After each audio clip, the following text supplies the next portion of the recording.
This episode, let's turn a Disney antique into pop art.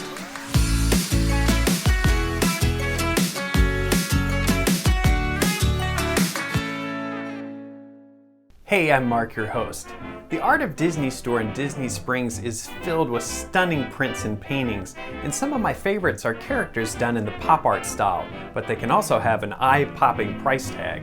The good thing is Walt Disney World is filled with unique character graphics, like this Mickey Mouse Bagatelle game that I discovered. Now, if you're not familiar with Bagatelle, it's a little bit like pinball that it has a plunger and a ball, but the board is vertical and it has pins or cups to catch the ball for points. Think of it as the arcade one-up of the 1930s. Can you guess where I found this Bagatelle game? Which park? Which location? Well, stay tuned and I'll tell you at the end of the show. So I went ahead and photographed this unique Mickey Mouse graphic, thinking I might do something creative with it someday.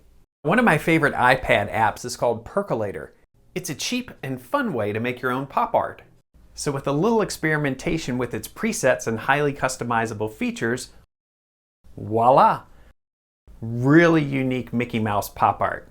Then I can easily export this image back over to Photoshop and, I don't know, create a real one-of-a-kind t-shirt design or maybe a giant art poster. Pretty slick. So did you guess where this Mickey Mouse Bagatelle game is? If you're thinking Disney's Hollywood Studios, you're getting warmer. It's tucked in the back of Sid Cahuenga's one-of-a-kind antiques and curios located near the front of the park. This store used to sell lots of autographed merchandise and memorabilia, and then it was converted to mostly a Disney PhotoPass location. I'm going to post a link in the show notes below to show you exactly how to get to the Mickey Bagatelle game, and I hope it's still there. That's all the time we have for this week. Be sure to subscribe and click the notifications icon so you won't miss any future episodes.